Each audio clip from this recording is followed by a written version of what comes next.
सभी दर्शकों का वंदे जागरण हरियाणा न्यूज चैनल में स्वागत है।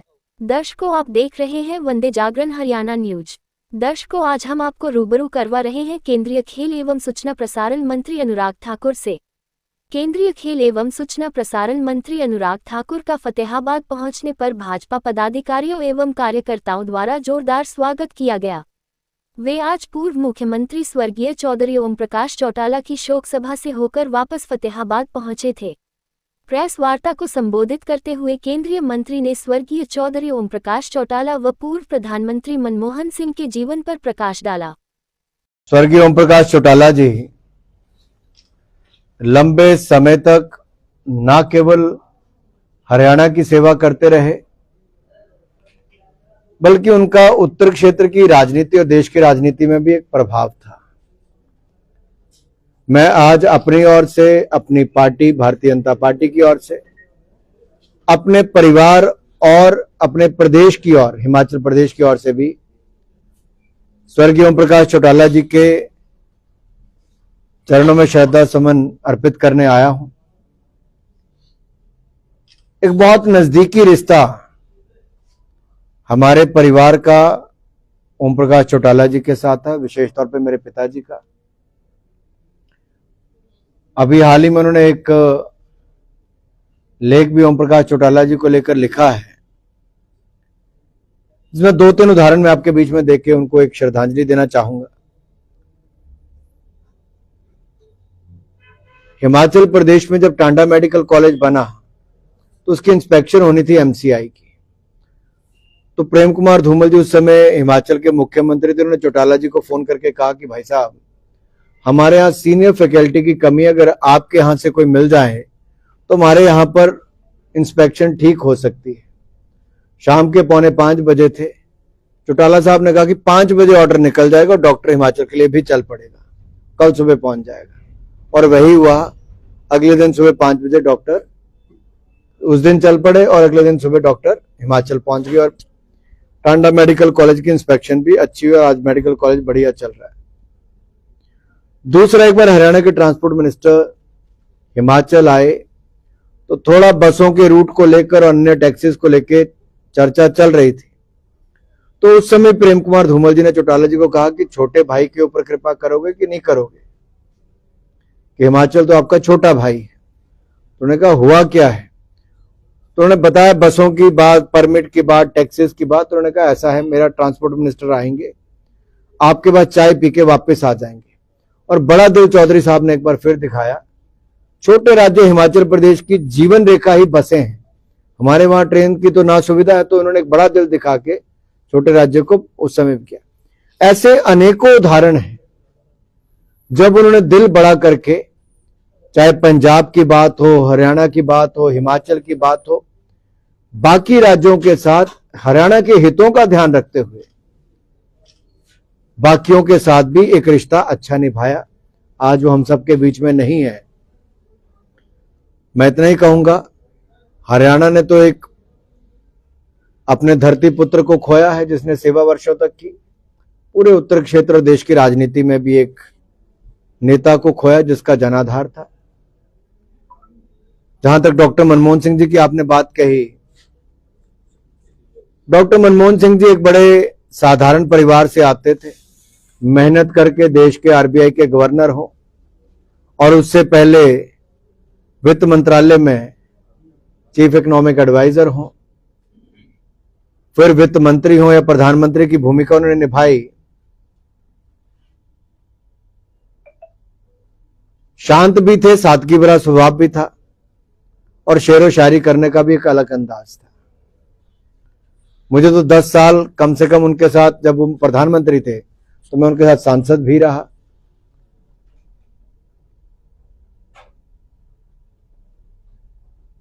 मुझे दुख एक बात का है कि कांग्रेस ने डॉक्टर मनमोहन सिंह जी की मृत्यु पर भी राजनीति करने का प्रयास किया। क्या नेहरू गांधी परिवार इस स्तर तक गिर जाएगा कि डॉक्टर मनमोहन सिंह जी के नाम पर, उनकी मृत्यु पर भी राजनीति करेगा? और राहुल गांधी जी को तो देश से माफी मांगनी चाहिए। अरे 2013 में किसकी सरकार थी? आपकी ही यूपीए की सरकार थी। आपने ही निर्णय लिया था कि कहां पर संस्कार होंगे, लास्ट राइट्स कहां पे होंगे, इन्होंने ही निर्णय लिया था। जबकि मोदी सरकार ने आकर कैबिनेट मीटिंग बुलाकर जहां एक और उनको श्रद्धांजलि दी, वहीं पर उनका स्मारक बनाने के लिए जगह की मंजूरी दी, ट्रस्ट सोसाइटी बने उसकी अनुमति दी और उसको बनाने की प्रक्रिया की शुरुआत की, और स्वयं प्रधानमंत्री, गृह मंत्री, राष्ट्रपति देश की सब वहां पर मौजूद थी। लेकिन कांग्रेस ने इसमें भी राजनीति करने से पीछे नहीं हटे। मेरा सवाल सोनिया गांधी जी से है और श्रीमान राहुल गांधी जी, हो सके तो जवाब दीजिए। स्वर्गीय नरसिम्हा राव जी जो पूर्व प्रधानमंत्री, आपके परिवार ने, आपकी पार्टी ने उनका संस्कार भी दिल्ली में नहीं होने दिया। क्या उनका पार्थिव शरीर कांग्रेस के मुख्यालय पर गया था? और दूसरा उदाहरण, कांग्रेस के अध्यक्ष सीताराम केसरी जी को एक तरह से कपड़े फाड़, धोती उतार के कैसे बाहर फेंक दिया था कांग्रेस के मुख्यालय से। उनकी मृत्यु पर क्या हुआ? यह कांग्रेस का चरित्र और इतिहास है। ये राजनीति हर बात पे करते हैं, लेकिन किसी की मृत्यु पर भी राजनीति करें, इससे बड़ा दुर्भाग्य क्या होगा। हम संसद में देखते हैं आप राहुल जी पे हमेशा बड़े तल्ख रहते हैं, चाहे वो संविधान की बात हो, आप कहते हैं कि संविधान पढ़ा भी नहीं है। देखिए, मैंने जो कहा तर्क के आधार पे कहा। जब मैंने राष्ट्रपति भाषण पे चर्चा की तो मैंने दो बातें बड़ी प्रमुखता से कही कि ये जो हाथ में लेके लहराते हो, कभी इसको खोल के भी देखा है पन्ने कितने हैं? तो कोई पूरे विपक्ष का एक नेता नहीं बता पाया कि पन्ने कितने हैं। दूसरा, मैंने कहा था कि इसकी प्रस्तावना जिसने लिखी है, प्रीफेस और फॉरवर्ड जिसने लिखा है, वो दोनों सुप्रीम कोर्ट के वरिष्ठ वकील हैं और दोनों ने लिखा है कि नेहरू की सोच के अनुसार अगर ये संविधान बना होता तो दुर्गति हो गई होती। बाबा भीमराव अंबेडकर, सरदार पटेल और अन्य नेताओं की बहुत बड़ी भूमिका रही इसको बनाने में। और एक ने लिखा है कि इंदिरा गांधी जी ने जो इमरजेंसी लगाई वो एक काला इतिहास है, काला अध्याय है, उससे मुक्ति दिलाने का काम भी किया तो बाबा भीमराव अंबेडकर के संविधान ने दिया, और गरीब जनमानस को उसके अधिकार देने का काम बाबा साहब अंबेडकर के संविधान ने दिया। और इस कांग्रेस पार्टी ने उन्हीं बाबा भीमराव अंबेडकर को भारत रत्न नहीं दिया, 34 साल नहीं दिया। इंदिरा जी ने ले लिया, नेहरू जी ने ले लिया, राजीव जी ने ले लिया। और बात एक और बताऊं आपको, डॉक्टर भीमराव अंबेडकर जी को चुनाव हराने स्वयं पंडित नेहरू गए और लेडी माउंटबेटन को उन्होंने चिट्ठी लिख के खुशी जाहिर की कि अब मेरी कैबिनेट में डॉक्टर भीमराव अंबेडकर नहीं होंगे। लेडी माउंटबेटन को लिख के कहा। यह इतिहास है, मैं नहीं कह रहा, इतिहास के पन्ने कहते हैं। और दूसरी बार जब राहुल जी ने फिर इस बार संविधान की चर्चा पर कहा तो मैंने फिर खड़ा होकर उनको उन्हीं की वो लाल किताब दिखाई जिसको संविधान कहते हैं वो, और मैंने उसके अंदर जो लिखा वो भी उनसे पूछा।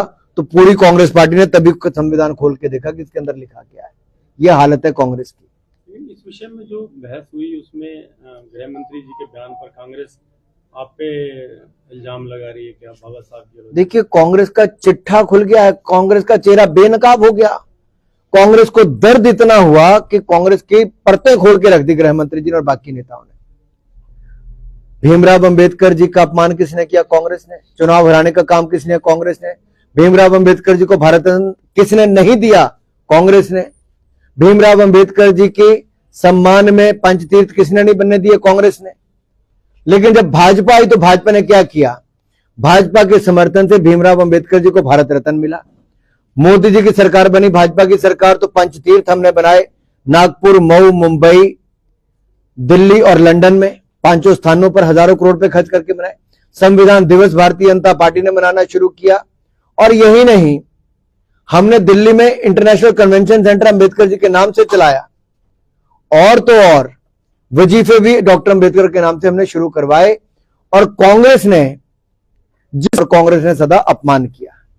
यहाँ किसान बैठे हैं, केंद्र सरकार से अपेक्षा कर रहे हैं। आंदोलन चल रहा है इसका? कल पंजाब बंद का ऐलान भी किया है। मैं एक बात बड़ा स्पष्ट करना चाहता हूं और आंकड़े देकर स्पष्ट करना चाहता हूं। कई बार क्या किसान के हितों की रक्षा किसने की? यूपीए की 10 साल सरकार रही। यूपीए की 10 साल की सरकार में जितनी धान की खरीद हुई या फिर जितनी बाकी अन्य अनाज की खरीद हुई हो, उससे 2 गुना से ज्यादा खरीद भारतीय जनता पार्टी की सरकार में हुई। और मूल्य भी मैं अगर आपको बता दूं तो कांग्रेस ने 10 साल में 5.5 लाख करोड़ रुपया एमएसपी पर खर्च किया, भाजपा ने 18.5 लाख करोड़ रुपया खर्च किया। कितना अंतर है? 3 गुना। दूसरा, गेहूं धान की खरीद पे देखोगे तो कांग्रेस ने जहां एक और 2,80,000 करोड़ रुपया खर्च किया, उन्हें 12 लाख करोड़ रुपया खर्च किया। इतना अंतर है। फिर बैंकों से 2013-14 में किसान को 7,20,000 करोड़ रुपया मिला, हमने पिछले साल 21 लाख करोड़ रुपया दिया है, 3 गुना ज्यादा दिया। कांग्रेस के समय सिंचाई पे नाम मात्र पैसा सैकड़ों करोड़ रुपया खर्च हुआ, हमने 15,000 करोड़ रुपए खर्च किए।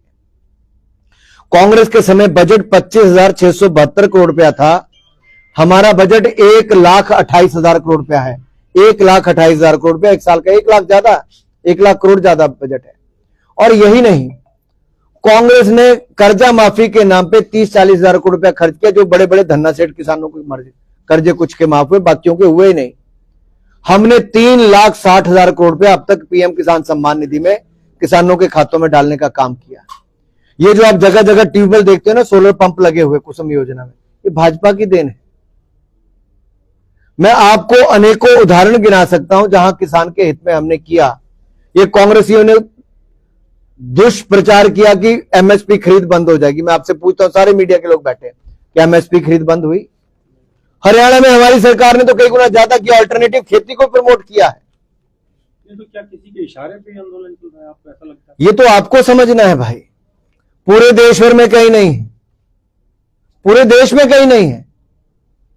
एमएसपी खरीद आज भी हो रही है, पैसा बेहतर मिल रहा है। और ये पंजाब की सरकार, जो आम आदमी पार्टी की सरकार, ये कहते थे अगर कोई और नहीं खरीदेगा तो हम सारी फसलें खरीदेंगे। मैं खुली चुनौती देता हूं भगवंत मान और अरविंद केजरीवाल जी को, कितनी फसल खरीदी इन्होंने राज्य की सरकार ने, राज्य की सरकार के पैसे से, और कितने इन्होंने वहां पे खरीद केंद्र बनाए और कितनी उनको स्टोरेज की सुविधा बनाई, जरा बताएं देश को। इनके पास जवाब कोई नहीं है। केवल किसान के नाम पे राजनीति करना उचित नहीं। हमने किसानों को 1.5 गुना आय कम से कम दी है। डॉक्टर स्वामीनाथन कमेटी की रिपोर्ट को हमने लागू किया, कांग्रेस ने 10 साल लागू नहीं किया, हमने किया है। लागत प्लस 50% मुनाफा कम से कम हम देते हैं, और समय से पहले हम सारी फसलों के जो दाम बड़े होते हैं उसको तय करते हैं, जो फॉर्मूला के अनुसार, उसको लागू करते हैं। दिल्ली चुनाव में भाजपा की क्या संभावना है? जैसे हरियाणा महाराष्ट्र जीता वैसे दिल्ली जीतेंगे। दिल्ली के अंदर अरविंद केजरीवाल लगभग लगातार बीजेपी को घेर रहे हैं कि ये बीजेपी जो है वोट काटने की कोशिश कर रही है। अरविंद केजरीवाल जी के अब जनाधार खत्म हो चुका है। ये पहली ऐसी सरकार है जिसका स्वास्थ्य मंत्री जेल में, जेल मंत्री जेल में, आबकारी मंत्री जेल में, शिक्षा मंत्री जेल में, शराब मंत्री जेल में, उप मुख्यमंत्री जेल में, मुख्यमंत्री जेल में, 15 विधायक, 8 मंत्री, 1 सांसद जेल में। यह आजादी के बाद एक ही पार्टी ने अगर भ्रष्टाचार का रिकॉर्ड तोड़ा है तो अरविंद केजरीवाल और आम आदमी पार्टी ने तोड़ा है। क्या जनता से वोट लेंगे साहब? साहब पानी नहीं दे पाए, मिट्टी भरा पानी आता है आज भी। बिजली के मीटर दुगने भाग रहे जबकि हाफ होने थे। जो मोहल्ला क्लिनिक की बात करते हैं वहां पर कुत्ते सोए होते, कोई जानवर सोए होते हैं, दवाई के नाम पे बच्चे मर गए, और जो अस्पताल कोई नया और स्कूल नहीं बना नहीं पाए, आज 70% लोग प्राइवेट अस्पतालों में जाने के लिए मजबूर हो गए अरविंद केजरीवाल की सरकार में। 10 साल से इनकी सरकार थी, महिलाओं को 1,000 रुपया महीना नहीं दे पाए। पंजाब आपके साथ लगता है, पूछिए पंजाब को 2 साल हो गए, क्या दिए वहां पे पैसे? किसी महिला को नहीं दिए 1,000 रुपए। और अब चुनाव आया तो नौटंकी शुरू कर दी। दिल्ली में पहले कहते थे कि पंजाब से प्रदूषण आता है, पराली जलती है, अब तो पंजाब में इनकी सरकार है, क्यों नहीं बंद करवा पाए? पहले अरविंद केजरीवाल 10 साल पहले खांसते खांसते दिल्ली आए थे, आज पूरी दिल्ली खांस रही है।